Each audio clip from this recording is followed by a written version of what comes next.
Hello students, मैं दीपक वैष्णव iron classes के digital platform पर आपका हार्दिक स्वागत करते हैं। जैसा कि आप जानते हो, हमने क्लास 10th के एमसीक्यू क्लास स्टार्ट करी है, जिसमें हमने विद्युत धारा, इसके अलावा मानव नेत्र और इसके अलावा प्रकाश का अपवर्तन और परावर्तन, इन सब की क्लासें आपके उपलब्ध करवा दी है। अब हम फिजिक्स का लास्ट चैप्टर है विद्युत धारा के चुंबकीय प्रभाव। इस चैप्टर को बच्चों कठिन भी माना जा सकता है, लेकिन इससे आसान कोई चैप्टर भी नहीं है। तो आज इस चैप्टर को हम रिवीजन भी करेंगे और साथ में रिवीजन के साथ इसके ऑब्जेक्टिव भी करेंगे। तो स्टार्ट करते हैं बच्चों कि हमारे लिखा हुआ है विद्युत धारा के चुंबकीय प्रभाव। चैप्टर का नाम क्या है? विद्युत धारा के चुंबकीय प्रभाव। उससे पहले आपको पता होना चाहिए कि विद्युत धारा क्या है। तो हमने कहा था आवेश प्रवाह की दर को विद्युत धारा कहते हैं। सही बात है कि नहीं बच्चों? उसके बाद इस विद्युत धारा के क्या चुंबकीय प्रभाव है, मतलब हम कह सकते हैं कि हम क्या विद्युत धारा से चुंबकीय क्षेत्र बना सकते हैं, इसके बारे में हम इस चैप्टर में चर्चा करेंगे। तो बच्चों ध्यान से देखना।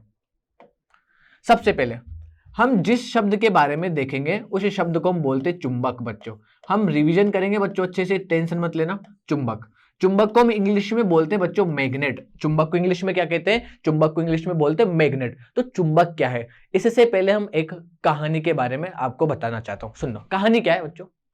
एक शहर था जिसका नाम था मैग्नीशिया शहर।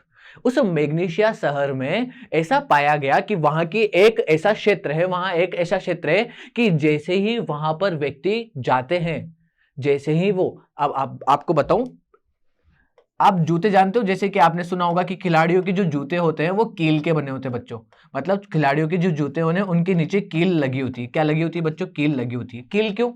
ताकि वो घर्षण, उन्हें जो घर्षण मिल सके सतह से, वो अच्छे से मिल सके। इसलिए जो खिलाड़ियों के जूते होते हैं बच्चों, वो कील द्वारा बनाए जाते हैं या उनके जूतों के नीचे कील लगी होती है। जब ऐसे खिलाड़ी उस क्षेत्र में जाते थे बच्चों, तो उनके पैर नीचे से ऐसा मानो ऐसा लगता था कि उनके पैरों को नीचे से कोई खींच रहा है बच्चों। कौन से शहर की बात कर रहे हैं हम? मैग्नीशिया शहर की। कौन से शहर की बात कर रहे हैं? मैग्नीशिया शहर की। तो उन्हें ऐसा महसूस होता था कि उनके पैरों को कोई नीचे से खींच रहा है। और ऐसा माना गया कि जैसे ही कोई लोह चुंबकीय पदार्थ, या हम कहते हैं जब कोई लोह युक्त पदार्थ को उस क्षेत्र में लेकर जाता था, तो उस लोह पदार्थ पर, जो लोहे वाला पदार्थ था या लोह चुंबकीय पदार्थ था, उस पर एक बल लगता था नीचे की तरफ। इसलिए वहां से हमारे पास एक चुंबक बनी, या हम कह सकते हैं वहां से हमारे पास एक पदार्थ का नाम बना, और उस पदार्थ को हमने मैग्नीशिया शहर के नाम पर ही क्या नाम दे दिया? मैग्नेट नाम दे दिया बच्चों। क्या नाम दे दिया? मैग्नेट। मैग्नेट। तो अगर आपसे कोई पूछे कि मैग्नेट शब्द कहां से लिया गया, तो मैग्नेट शब्द मैग्नीशिया शहर से लिया गया। अब ये चुंबक क्या है बच्चों, इसके बारे में बात करते हैं। तो आप सबने अपने घरों में चुंबक को तो देखा होगा बच्चों। चुंबक क्या करती है? चुंबक लोहे वाली चीजों को अपनी ओर आकर्षित करती है बच्चों। चुंबक क्या करती है? चुंबक लोहे वाली चीजों को अपनी ओर आकर्षित करती है। लोहे वाली चीजों को अपनी ओर आकर्षित करती है। अब इधर देखना, चुंबक क्या करती है? चुंबक लोहे वाली चीजों को अपनी ओर आकर्षित करती है बच्चों। तो इस चुंबक के बारे में कुछ बातें हैं जो कि आपको जानना जरूरी है बच्चों। क्या? सबसे पहले जो चुंबक है, इस चुंबक को जब हम स्वतंत्रता पूर्वक लटकाते हैं बच्चों, जैसे कि मैंने कहा ये कोई चुंबक है।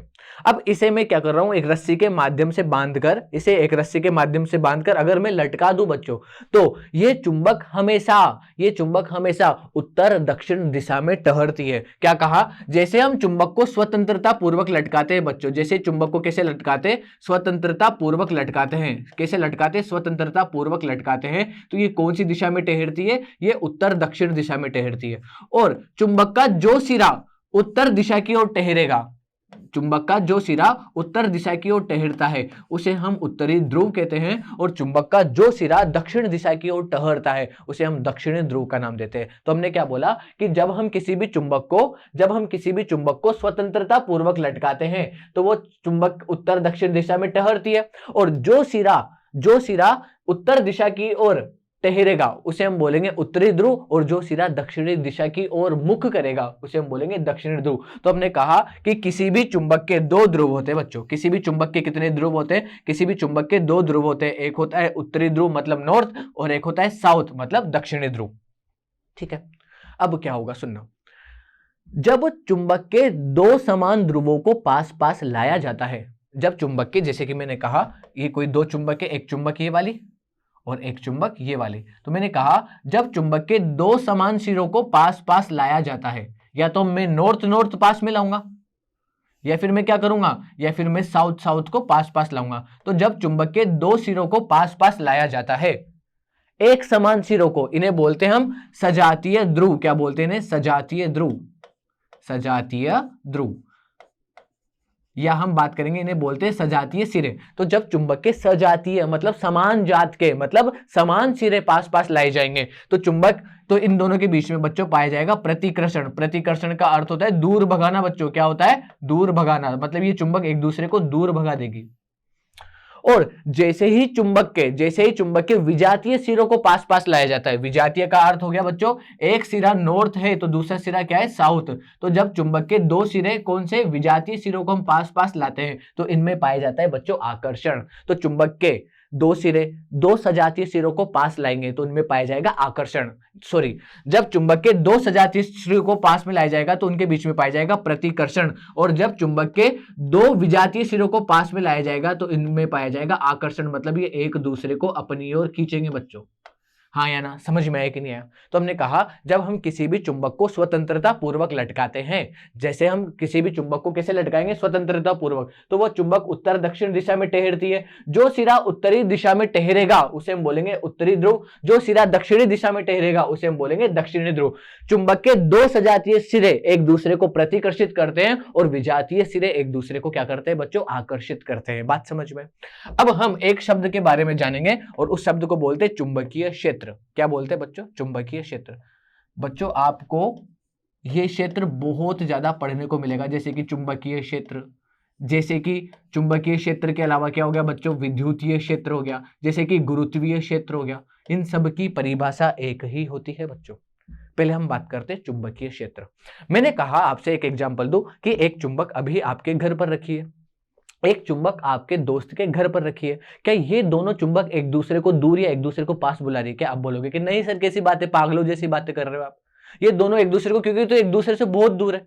लेकिन अगर मैं आपसे कहूं कि एक चुंबक ये है और एक चुंबक ये है, तो मुझे बताओ क्या ये एक दूसरे को आकर्षित करेंगे? तो आप बोलोगे कि सर कर भी सकते हैं, नहीं भी कर सकते। लेकिन मैं मानता हूं कि अभी एक दूसरे को ना तो आकर्षित कर रहे ना ही प्रतिकर्षित कर रहे, मतलब ये एक दूसरे पर कोई भी बल नहीं लगा रहे। लेकिन जैसे ही इन दोनों चुंबकों को मैं पास पास लेके आऊंगा, जैसे इन दोनों चुंबकों को क्या करेंगे? पास पास लेके आएंगे, तो ये एक दूसरे पर क्या लगाएगी बच्चों? बल। इसका अर्थ क्या होता है?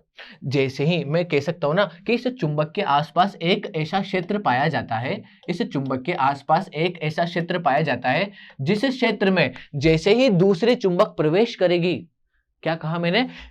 एक चुंबक है जिसके आसपास का ऐसा क्षेत्र होगा जिसमें जैसे ही दूसरी चुंबक प्रवेश करेगी तो ये पहली वाली चुंबक उस दूसरी वाली चुंबक पर क्या लगाएगी? एक बल लगाएगी बच्चों। क्या लगाएगी? एक बल लगाएगी। तो उस क्षेत्र को हम बोलेंगे चुंबकीय क्षेत्र। तो क्या बोला? किसी चुंबक के चारों ओर पाया जाने वाला वह अदृश्य क्षेत्र, किसी चुंबक के, बोलना बच्चों, किसी चुंबक के चारों ओर पाया जाने वाला वह अदृश्य क्षेत्र जिसमें जैसे ही दूसरी चुंबक प्रवेश करती है तो पहली चुंबक उस पर क्या लगाती है? बल लगाती है। उस क्षेत्र को हम बोलेंगे चुंबकीय क्षेत्र। मुझे बताओ क्या चुंबक के आसपास का क्षेत्र आपको दिखता है क्या बच्चों? नहीं दिखाई देता। चुंबकीय क्षेत्र को हम बी से लिखते हैं बच्चों। किससे डिनोट करते हैं? चुंबकीय क्षेत्र को हम बी से डिनोट करते हैं। और चुंबकीय क्षेत्र का मात्रक जो है वो आपको याद रखना है बच्चों, एक नंबर में पूछ लिया जाता है। चुंबकीय क्षेत्र का जो मात्रक होता है वो होता है टेस्ला। चुंबकीय क्षेत्र का मात्रक क्या होता है बच्चों? टेस्ला। तो यहां तक आपको कोई दिक्कत है क्या? अब हम बात करते हैं कि चुंबकीय क्षेत्र रेखाएं क्या होती है। किसकी बात करेंगे हम? चुंबकीय क्षेत्र रेखाओं की। इधर देखना बच्चों, चुंबकीय क्षेत्र रेखाएं क्या होती है।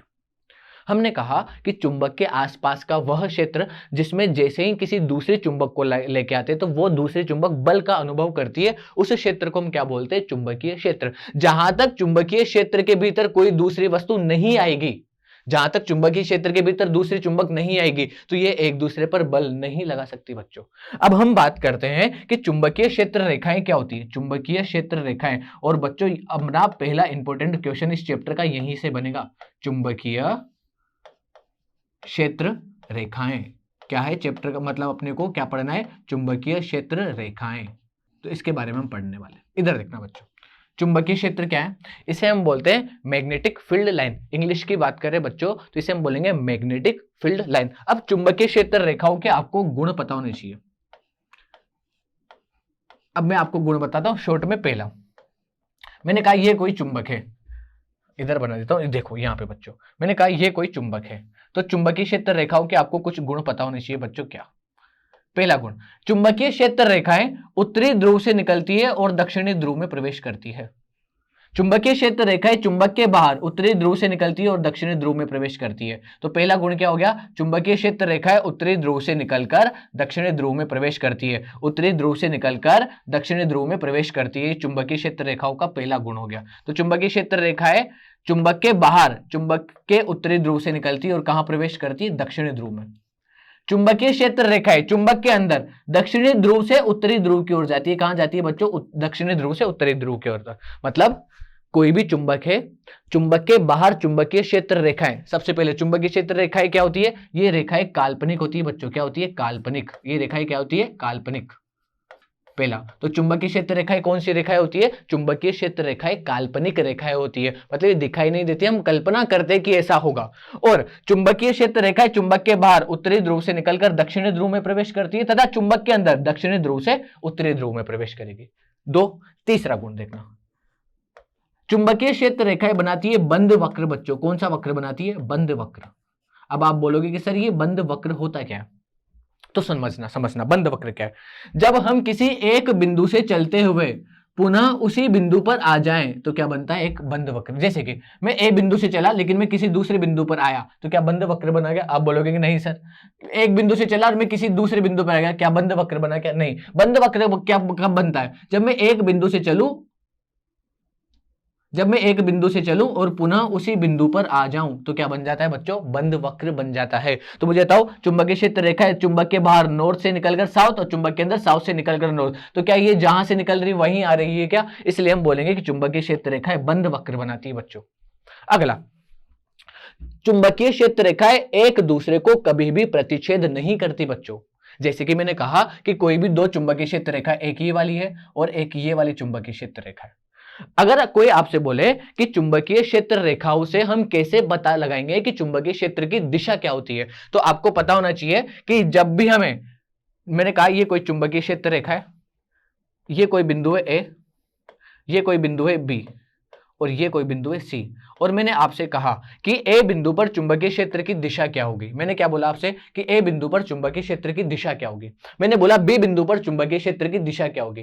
तो जब भी आपको चुंबकीय क्षेत्र रेखाएं दी जाए और आपको चुंबकीय क्षेत्र की दिशा बतानी हो बच्चों, तो उस बिंदु पर हम खींच दें स्पर्श रेखा। क्या खींच देते हैं, स्पर्श रेखा। उस बिंदु पर हम क्या खींच देते हैं, स्पर्श रेखा। उस बिंदु पर हम क्या खींच देते हैं, स्पर्श रेखा। तो ये ए बिंदु पर चुंबकीय क्षेत्र की दिशा होगी, ये बी बिंदु पर चुंबकीय क्षेत्र की दिशा होगी और ये सी बिंदु पर चुंबकीय क्षेत्र की दिशा होगी। अब आप बोलोगे कि सर आप ये ऊपर बी के ऊपर ये तीर का निशान क्यों लगा रहे हो, अब आप बोलोगे कि सर आप ये बी के ऊपर तीर का निशान क्यों लगा रहे हो, तो सुनना बच्चों, चुंबकीय क्षेत्र एक सदिश राशि होती है बच्चों।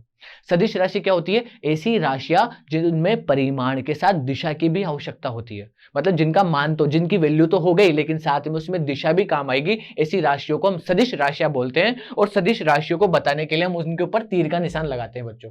तो आपको क्या करना है, अगर आपको किसी चुंबकीय क्षेत्र रेखा दी गई हो और आपको किसी बिंदु पर उसके चुंबकीय क्षेत्र की दिशा निकालनी है, तो आप क्या खींच दोगे, एक स्पर्श रेखा खींच दोगे। अब हमने कहा, हम आपको फोर्थ पॉइंट बता रहे चुंबकीय क्षेत्र रेखाओं के गुण का, कि क्या, कि दो चुंबकीय क्षेत्र रेखाएं एक दूसरे को कभी भी प्रतिच्छेद नहीं करती है। तो ऐसा इसलिए होता है कि अगर ये इस बिंदु पर प्रतिच्छेद करती हुई मिली, इस बिंदु पर क्या मिली, प्रतिच्छेद करती हुई, तो यहां पर हम कितनी स्पर्श रेखाएं खींच देंगे, दो। इस बिंदु पर कितनी स्पर्श रेखाएं खींच जाएगी, दो। मतलब इस बिंदु पर दो चुंबकीय क्षेत्र की दिशा। अब एक ही समय पर किसी बिंदु पर दो चुंबकीय क्षेत्र की दिशा हो पाना संभव नहीं है, इसलिए दो चुंबकीय क्षेत्र रेखाएं एक दूसरे को कभी भी प्रतिच्छेद नहीं करती बच्चों। आई बात समझ में। अगर आपसे कोई बोले, सुनना,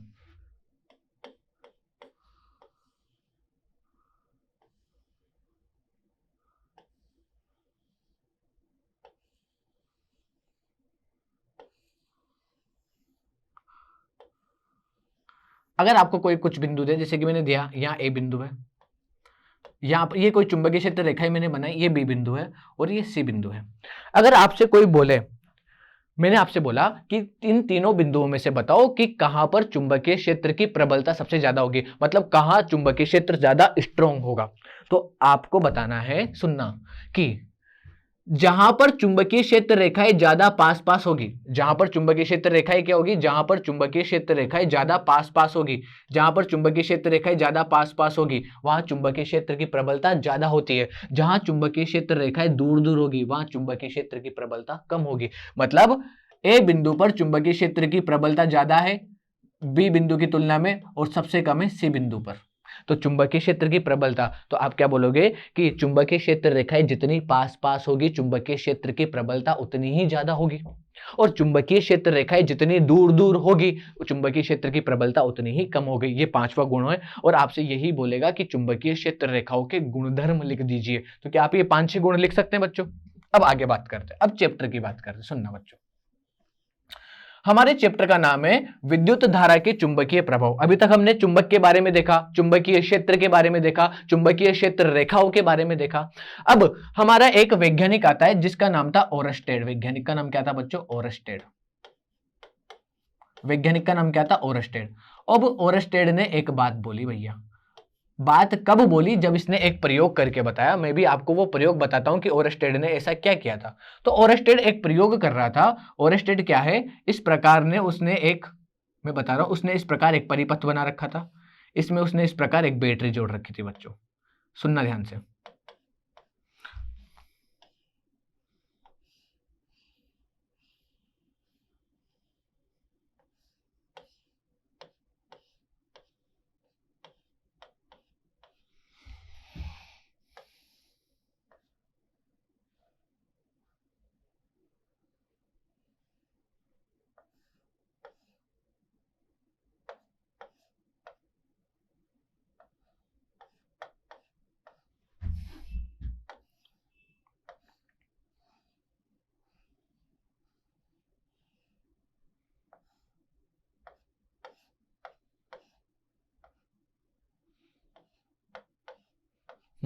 तो बच्चों क्या कर रहा था? ओरस्टेड एक प्रयोग कर रहा था। ओरस्टेड क्या कर रहा था? उसने इस प्रकार से कोई परिपथ बना रखा था।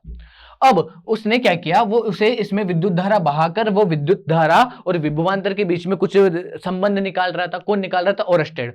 अब उसने यहां पर एक कंपास रखा। बच्चों क्या रखा? कंपास। कंपास क्या होता है? कंपास को हम हिंदी में बोलते हैं दिक् सूचक। बच्चों क्या बोलते हैं हम? दिक् सूचक। तो उसने ऐसे एक कोई दिक् सूचक रख रखा था। आपको एक नॉलेज दे दूं कि दिक् सूचक की जो सुई होती है बच्चों, दिक् सूचक की जो सुई होती है, ये जो सुई होती है ना दिक् सूचक की, ये बनी होती है चुंबक की। दिक् सूचक की सुई किसकी बनी होती है बच्चों? चुंबक की। हो गई कंपास। कंपास, या इसे हम क्या नाम देते हैं? इसे हम नाम देते हैं दिक् सूचक। क्या नाम देते हैं बच्चों? दिक् सूचक। इसे हमने नाम दे दिया, इसे नाम देंगे हम दिक् सूचक। ठीक है, इसे बोलते कंपास। और इस कंपास की जो सुई बनी होती है, इस कंपास की जो निडल बनी होती है, वो किसकी बनी होती है? चुंबक की बनी होती है। अब ओरस्टेड ने क्या किया? ओरस्टेड ने जैसे ही इस परिपथ में धारा बहाई बच्चों, तो उसे देखने को मिला कि यार ये चुंबकीय सुई जो है ये विक्षेपित हो गई, चुंबकीय सुई हिल गई।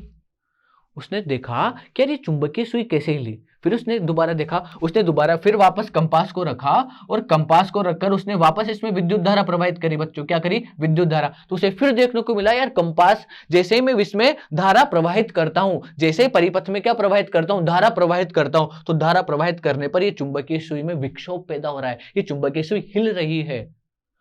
अब मुझे एक बात बताओ, समझना, कि कोई चुंबक कब, किसी चुंबक पर कब बल लगेगा?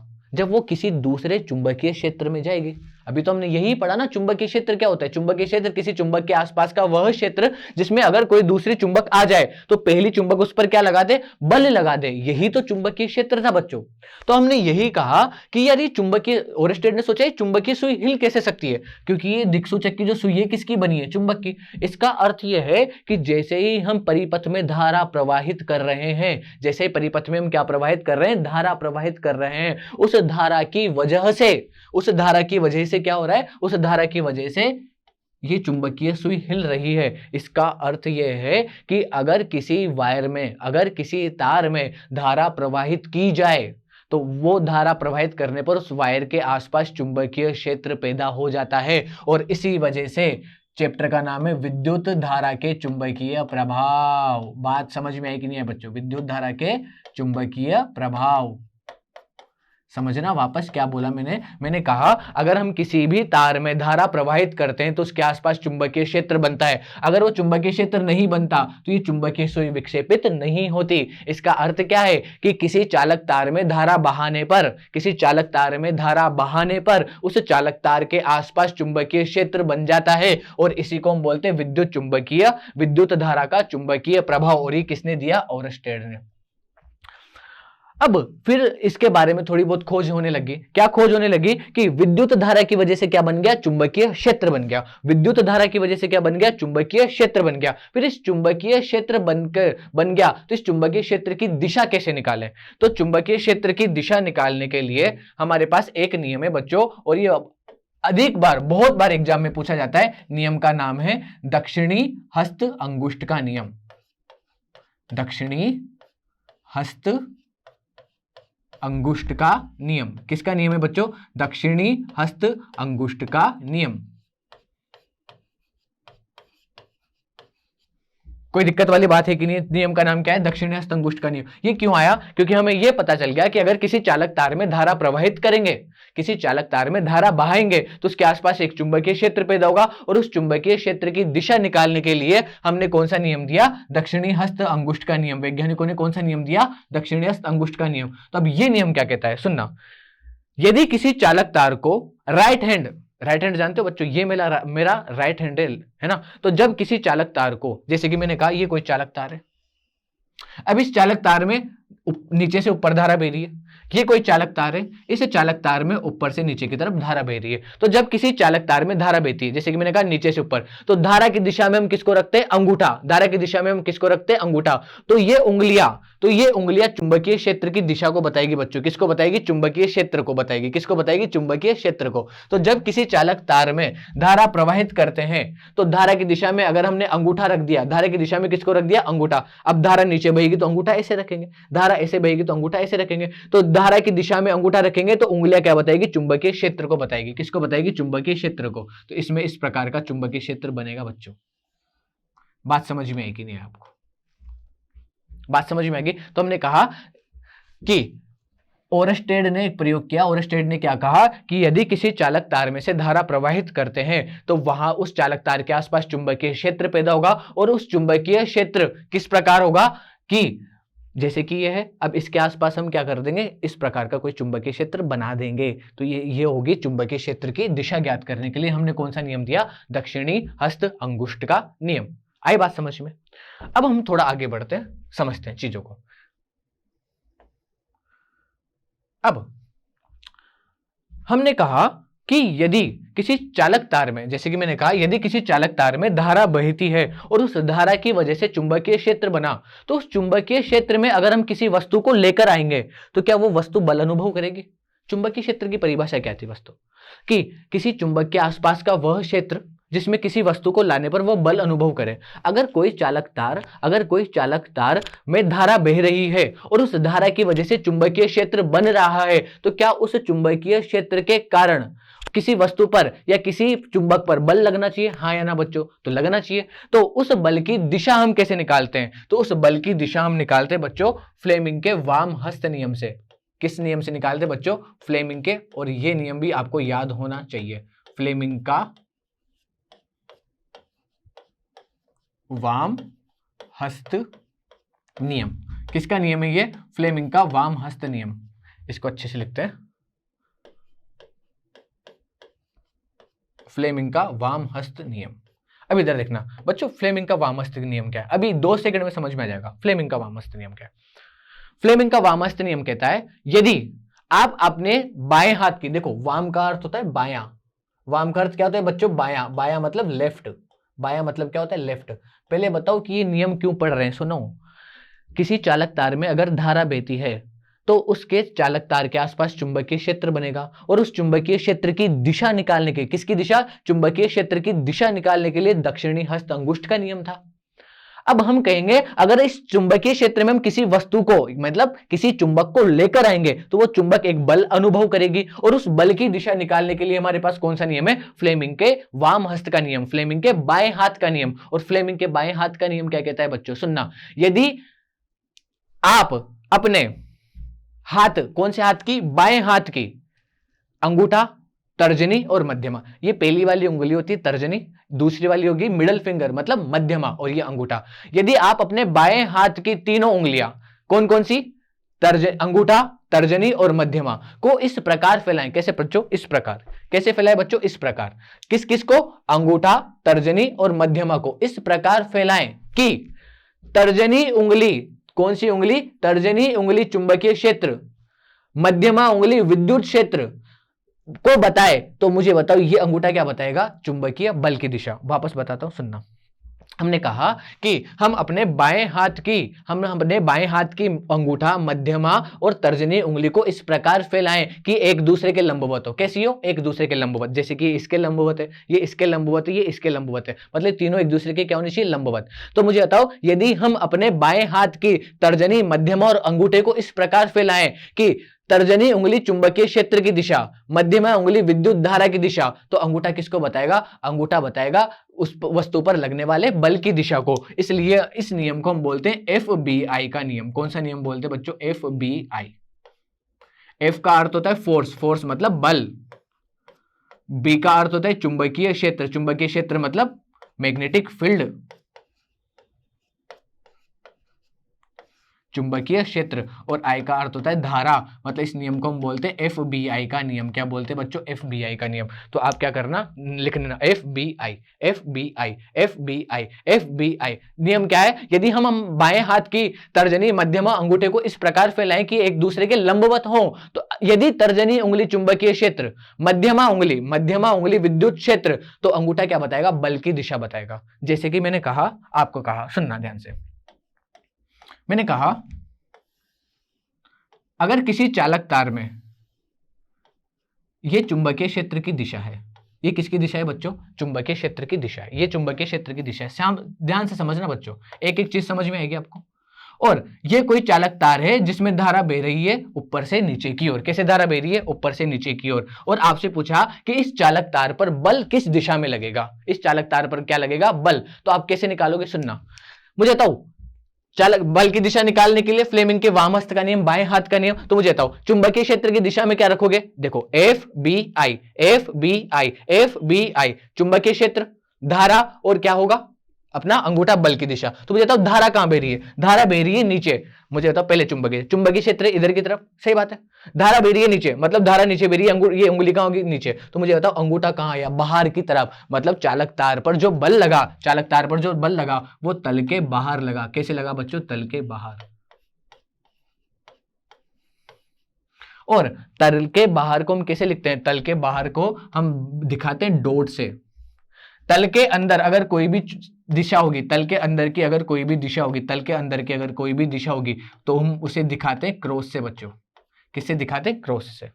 तो कोई दिक्कत वाली बात नहीं। अब थोड़ा आगे बढ़ते, समझना। अब हमने ओरस्टेड की बात तो पढ़ी। ओरस्टेड ने क्या कहा? यदि किसी चालक तार में धारा बहाएंगे तो उसके आसपास चुंबकीय क्षेत्र बनेगा। उस चुंबकीय क्षेत्र की दिशा हमने किससे निकाली? दक्षिणी हस्त अंगुष्ठ के नियम से। यदि इस चुंबकीय क्षेत्र में किसी चुंबक को लेकर आएंगे तो वो बल अनुभव करेगी, और बल की दिशा हमने किससे निकाली? फ्लेमिंग के वाम हस्त के नियम से। अब आपको एक और चीज पढ़नी पड़ेगी। एक वैज्ञानिक आया और उस वैज्ञानिक का नाम था, सुनो, उस वैज्ञानिक का नाम था माइकल फेराडे। वैज्ञानिक का नाम क्या था? Michael Faraday. वैज्ञानिक का नाम क्या था बच्चों? Michael Faraday. इस फेराडे ने सोचा, क्या सोचा? आप भी सोचना बच्चों। ओरस्टेड एक बात बोल के गया। ओरस्टेड ने क्या बोला कि यदि किसी चालक तार में से धारा बहाएंगे किसी चालक तार में से धारा बहाएंगे तो क्या होगा, उसके आसपास चुंबकीय क्षेत्र बनेगा। उस चुंबकीय क्षेत्र की दिशा को हमने निकाला दक्षिणी हस्त अंगुष्ठ के नियम से। अगर उस चुंबकीय क्षेत्र में किसी वस्तु को लेकर आएंगे तो वो बल अनुभव करेगी, और उस बल की दिशा हमने निकाली फ्लेमिंग के वाम हस्त के नियम से। अब माइकल फेराडे ने सोचा कि यदि अगर धारा की वजह से चुंबकीय क्षेत्र बनता है तो क्या चुंबकीय क्षेत्र की वजह से धारा बन सकती है? भाई साहब मस्त कहानी है क्या। यदि धारा की वजह से चुंबकीय क्षेत्र बन सकता है तो क्या चुंबक की वजह से धारा बन सकती है? और इसी आधार पर माइकल फेराडे ने सिद्धांत दिया विद्युत चुंबकीय प्रेरण का सिद्धांत। कौन सा सिद्धांत दिया बच्चों? विद्युत चुंबकीय प्रेरण का सिद्धांत। कौन सा सिद्धांत दिया बच्चों? विद्युत चुंबकीय प्रेरण का सिद्धांत।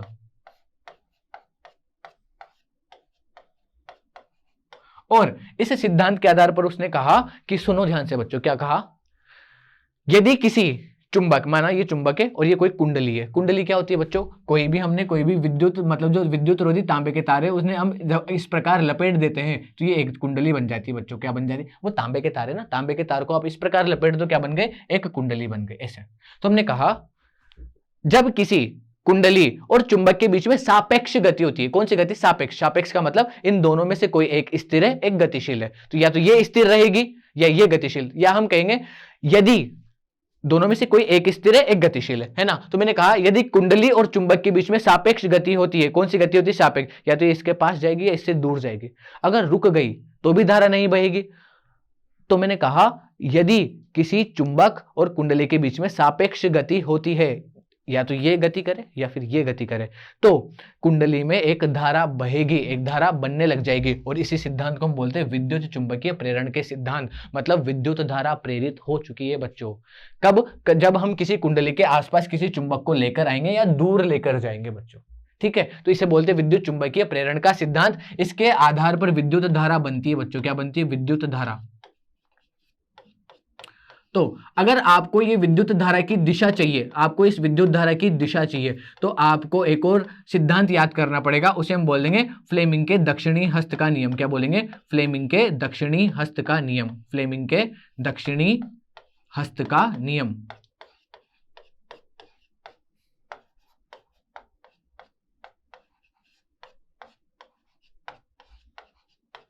मुझे बताओ बच्चों ये क्या था? ये था फ्लेमिंग के वामहस्त का नियम। इसके अनुसार हम क्या निकालते हैं? वामहस्त के नियम के अनुसार हम किसी चुंबकीय क्षेत्र में अगर किसी वस्तु को लेकर आएंगे तो उसकी बल की दिशा निकालते हैं। इसमें हम क्या निकालते हैं? इसमें हम धारा की दिशा निकालेंगे। धारा की दिशा निकालेंगे। इस नियम को हमने क्या नाम दिया? FBI। इस नियम को हम नाम देंगे VBI। बच्चों इस नियम को हम क्या नाम देंगे? VBI। VBI नियम क्या है? यदि आप अपने दक्षिणी हाथ, मतलब अपने दाएं हाथ को इस प्रकार फैलाएं, पहले बाएं हाथ को, इस बार दाएं हाथ को इस प्रकार फैलाएं। देखो इसमें क्या था? FBI। इसमें क्या होगा? VBI। VBI। तो आप इस प्रकार फैलाओ कि अंगूठा कुंडली या चुंबक की गति को दिखाए। V का अर्थ हो गया वेलोसिटी बच्चों। V का अर्थ क्या हो गया? V का अर्थ हो गया गति। V का अर्थ क्या हो गया? गति, वेलोसिटी, वेग। B का अर्थ चुंबकीय क्षेत्र। I का अर्थ क्या हो गया? धारा। तो ये VBI कि अगर आप अपने दाएं हाथ की तर्जनी, मध्यमा और अंगूठे को इस प्रकार फैलाओ कि तीनों एक दूसरे के लंबवत हो। यदि तर्जनी उंगली चुंबकीय क्षेत्र, अंगूठा कुंडली या चुंबक की गति को दिखाए, तो ये जो आपकी मध्यमा उंगली की ये विद्युत धारा की दिशा को दिखाएगी। और यह है फ्लेमिंग का दक्षिणी हस्त का नियम बच्चों। कोई दिक्कत नहीं है। अब इस विद्युत चुंबकीय प्रेरण के आधार पर हम बनाते हैं विद्युत जनित्र बच्चों। क्या बनाते हैं? विद्युत जनित्र। और विद्युत जनित्र को हम इंग्लिश में बोलते हैं डायनेमो बच्चों। क्या बोलते हैं? डायनेमो।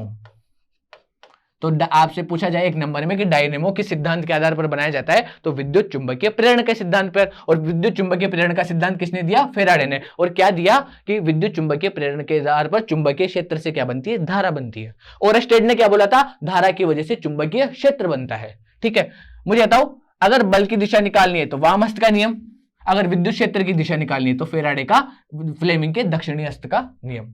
अब बच्चों मैं कुछ चीजें और बता दूं आपको। एक होती है विद्युत मोटर बच्चों। क्या होती है? विद्युत मोटर। और एक होता है विद्युत जनित्र। क्या होता है बच्चों? विद्युत जनित्र। अभी हमने इसकी बात करी थी कि ये विद्युत चुंबकीय प्रेरण के आधार पर आपको बनाया जाता है। विद्युत मोटर क्या करती है? विद्युत मोटर करती है, ये आपकी विद्युत ऊर्जा को यांत्रिक ऊर्जा में बदलती है। किसको? विद्युत ऊर्जा को यांत्रिक। मैंने एक टाइम भी आपको बताया था यांत्रिक ऊर्जा। यांत्रिक ऊर्जा मतलब अगर हम चल रहे हैं तो यांत्रिक ऊर्जा, अगर कुछ भी गति हो रही है तो यांत्रिक ऊर्जा, किसी भी प्रकार की गति हो रही है तो कौन सी ऊर्जा? यांत्रिक ऊर्जा बच्चों। कौन सी ऊर्जा? यांत्रिक ऊर्जा।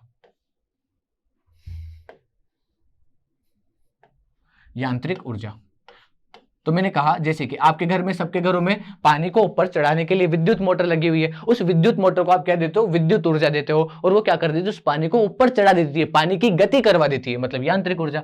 विद्युत जनित्र, जनरेटर देखा होगा आपने शादियों में बच्चों, कि जैसे शादियों में लाइट जाती है तो जनरेटर ऑन करते हैं, ऐसे करके ऐसे करके ऐसे करके, और जनरेटर ऑन करते हैं तो क्या आ जाती है? विद्युत आ जाती है। मतलब हम क्या करते हैं? यांत्रिक ऊर्जा को विद्युत ऊर्जा में बदलते हैं। ये बात याद रखना बच्चों, यांत्रिक ऊर्जा को किसमें बदलते हैं? विद्युत ऊर्जा में। तो याद रखना बच्चों, क्या बोला मैंने बोला कि विद्युत मोटर विद्युत ऊर्जा को यांत्रिक ऊर्जा में बदलती है, और विद्युत जनित्र यांत्रिक ऊर्जा को विद्युत ऊर्जा में बदलते हैं। दोनों बात याद रखना बच्चों। अब हम पढ़ते हैं, एमसीक्यू पे आते हैं, हमारे ऑब्जेक्टिव क्वेश्चन करते हैं। ये मैंने आपको थोड़ा बहुत रिवीजन करवाया बच्चों, अभी मैंने पूरा चैप्टर नहीं पढ़ाया, केवल अभी हमने रिवीजन किया, क्योंकि हमारे बोर्ड एग्जाम आ चुके हैं। जो भी व्यक्ति अगर क्लास 9th में बैठा हो, या कोई भी बच्चा या कोई भी स्टूडेंट जो क्लास 9th में पढ़ता हो, तो टेंशन मत लो, ये चैप्टर हम स्टार्टिंग से अच्छे से करेंगे बच्चों, एक एक चीज पर ध्यान देते हुए। ये सिर्फ हमने केवल रिविजन किया, फास्ट रिविजन। अब ऑब्जेक्टिव करते हैं जल्दी जल्दी बच्चों। देखो इधर क्या है क्वेश्चन, विद्युत फ्यूज विद्युत धारा के किस सिद्धांत पर? तो हमने कहा था कि विद्युत धारा का एक ऊष्मीय प्रभाव था, उस ऊष्मीय प्रभाव के आधार पर विद्युत फ्यूज बनाया। विद्युत फ्यूज के अलावा विद्युत टोस्टर बनाया, विद्युत इस्त्री बनाया। तो हमने कहा कि विद्युत फ्यूज विद्युत धारा के किस सिद्धांत पर काम करता है? ऊष्मीय सिद्धांत पर। 1 किलोवाट हावर, हमने कहा 1 किलोवाट हावर किसके बराबर होगा? कितने जूल के बराबर होगा? तो जूल क्या होता है बच्चों? जूल होता है वाट सेकंड। वाट सेकंड को हम क्या बोलते हैं? जूल कहते हैं बच्चों। क्या बोलते हैं? तो इसे 1 किलो वाट को अगर वाट में बदलेंगे तो क्या होगा? 1000 वाट। अगर हावर को हम सेकंड में बदलेंगे, हावर को किस में बदलेंगे? सेकंड में। तो मुझे बताओ 1 हावर में कितने? 1 घंटे में कितने? 1 घंटे में होते हैं अपने पास 60 मिनट। 1 घंटे में कितने मिनट होते हैं? 60। इधर देखना 1 मिनट। वैसे ये क्वेश्चन मैंने बताया हुआ है, 1 घंटे में होते हैं 60 मिनट। 1 मिनट में कितने सेकंड होते हैं? 60 सेकंड। तो मुझे बताओ, छगना का 36, 6 छंग 36 हो गए। 1 2 3 4, मतलब 1 2 3 4 5 इंटू 10 की घात 5। अगर मैं ऐसा कर दूं, यहाँ 3.6 लगा दूं और इसको 10 की घात 6 कर दूं, तो कोई बात है क्या बच्चों?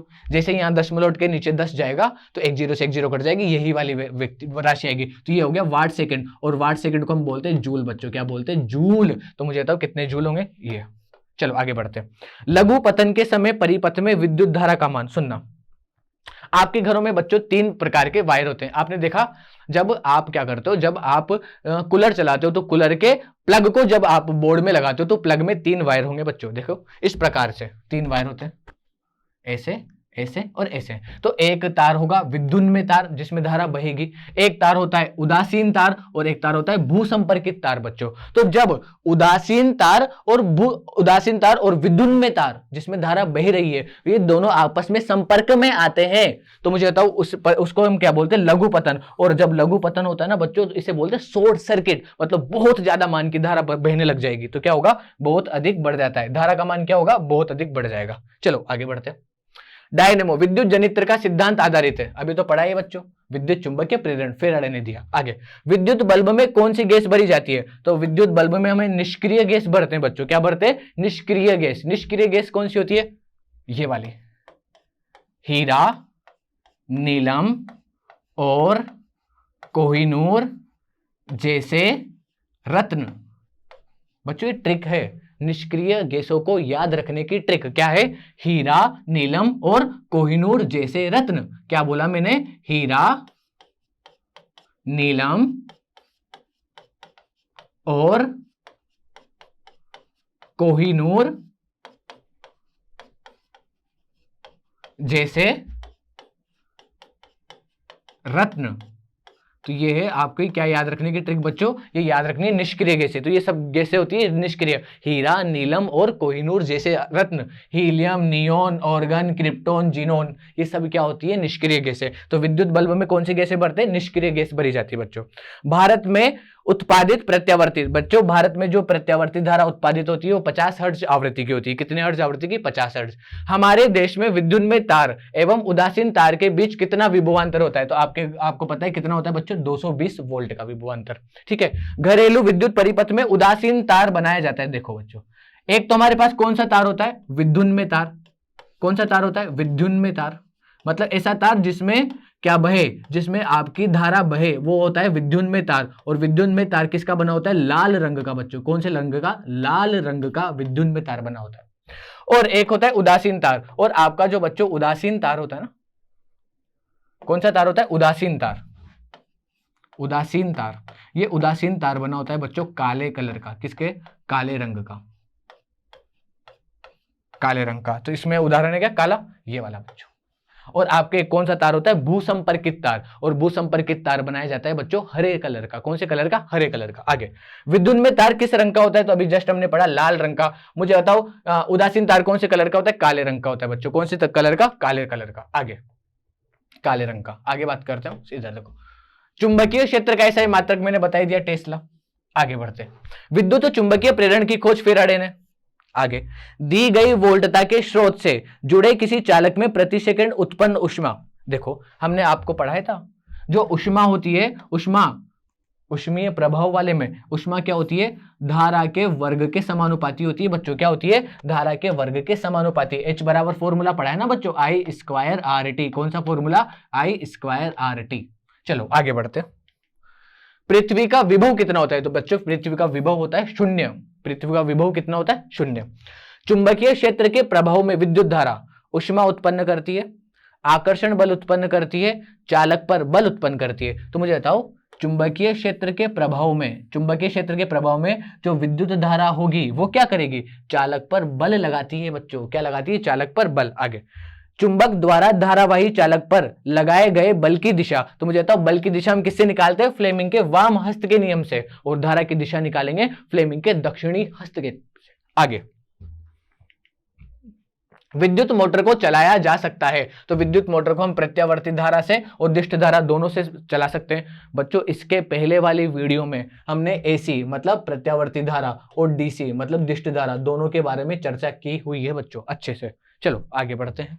चुंबकों के सजातीय ध्रुवों के बीच, तो मुझे बताओ सजातीय ध्रुव एक दूसरे को क्या करते हैं, प्रतिकर्षित करते हैं बच्चों। आगे, विद्युत परिपथ में लघु पतन अथवा अतिभारण के कारण होने वाली, मैंने आपसे कहा था बच्चों, जब आपने मेरे को फ्यूज वायर, मैंने आपको फ्यूज वायर पढ़ाया था, तो फ्यूज वायर क्या करता है, आपके उपकरणों को जलने से बचाता है। मतलब जब आपका लघु पतन शॉर्ट सर्किट हो जाए या अति भारण हो जाए तो उससे बचने के लिए आप क्या यूज करते हो, फ्यूज वायर यूज करते हो बच्चों। आगे, वह उपकरण जो किसी परिपथ में विद्युत धारा की उपस्थिति संसूचित, मुझे बताओ विद्युत धारा मापने का यंत्र, अमीटर। आगे, जल विद्युत संयंत्र किस ऊर्जा को विद्युत ऊर्जा में बदलता है। तो मुझे एक बात बताना बच्चों, सुनना ध्यान से। आप जानते हो कि जो बड़े बड़े बांध बनाए जाते हैं, ये बांध किस लिए बनाए जाते हैं, तो बड़े बांधों के द्वारा आप क्या करते हो, बिजली पैदा करते हो। जैसे कि मैंने कहा कि मैंने एक बांध बना दिया इस प्रकार, ये क्या बना दिया, बांध। इस प्रकार हमने बांध बना दिया, इसमें हमने पानी भर दिया। क्या भर दिया बच्चों, पानी। ये मैंने पानी भर दिया। अब ये पानी में क्या होगा, जब ये पानी इस सतह से टकराएगा फिर वापस आएगा, सतह से टकराएगा फिर वापस आएगा, सतह से टकराएगा फिर वापस आएगा, तो इसके पास एक ऊर्जा होगी और उस ऊर्जा को हम बोलते हैं स्थितिज ऊर्जा। किसी वस्तु की स्थिति के कारण उसमें संचित ऊर्जा को हम क्या बोलते हैं, स्थितिज ऊर्जा। और जैसे ही हम क्या करेंगे बच्चों, जैसे ही हम इस बांध को यहां से खोलेंगे तो मुझे बताओ ये जितनी भी स्थितिज ऊर्जा थी किसमें बदल जाएगी, गतिज ऊर्जा में। और इस पानी को हम किस पर डालते हैं, इस पानी को हम डालते हैं बच्चों डायनेपो मतलब जनित्र पर डालते हैं बच्चों। किस पर डालते हैं, जनित्र पर। किस पर डालेंगे, जनित्र पर। ये इस प्रकार जनित्र लगा होता है बच्चों, इस जनित्र पर डालेंगे और ये पानी क्या करेगा, इस जनित्र को घुमाने का प्रयास करेगा और घुमाते जैसे इस जनित्र को घुमाएगा तो क्या उत्पन्न हो जाएगी, विद्युत ऊर्जा उत्पन्न हो जाएगी। तो विद्युत संयंत्र में किस ऊर्जा को विद्युत ऊर्जा में रूपांतरित किया जाता है, तो वो है स्थितिज ऊर्जा को। किसको भाई बच्चों, स्थितिज ऊर्जा को। किसी छड़ चुंबक के अंदर चुंबकीय क्षेत्र रेखाओं की दिशा क्या होती है, किसी क्षण चुंबक के अंदर, बच्चों कहां पूछ रहे हैं, अंदर, बाहर की तरफ तो क्या होती है, उत्तरी ध्रुव से दक्षिणी ध्रुव, अंदर क्या होगी, दक्षिणी ध्रुव से उत्तरी ध्रुव। आगे, चुंबकीय क्षेत्र एक ऐसी राशि है जिसमें होते हैं, मुझे बताओ, चुंबकीय क्षेत्र एक सदिश राशि है जिसमें परिमाण और दिशा दोनों होती है, मतलब ऑप्शन नंबर सी। आगे, विद्युत मोटर के द्वारा बदला जाता है, तो मैंने कहा विद्युत मोटर क्या करती है, विद्युत मोटर यांत्रिक ऊर्जा को किसमें बदलती है, विद्युत ऊर्जा में बदलती है। तो विद्युत मोटर क्या करती है, यांत्रिक ऊर्जा को विद्युत ऊर्जा में, मतलब हाँ, क्या है क्वेश्चन, क्या क्वेश्चन है कि विद्युत मोटर, मुझे बताओ विद्युत जनित्र तो क्या करता है, विद्युत जनित्र यांत्रिक ऊर्जा को विद्युत ऊर्जा में बदलता है, बल्कि विद्युत मोटर क्या करती है, विद्युत ऊर्जा को यांत्रिक ऊर्जा में बदलती है। ये ऑप्शन होगा बच्चों। आगे क्वेश्चन, अच्छा तो क्वेश्चन खत्म हो गए। तो आज हमने इस चैप्टर का रिवीजन भी किया और रिवीजन के साथ हमने इसके एमसीक्यू भी सोल्व करे। आशा करता हूं आपको समझ में आया होगा। तो बच्चों अच्छे से पढ़ना और अपनी तैयारी को मजबूत बनाना इन एमसीक्यू को सोल्व करके। धन्यवाद।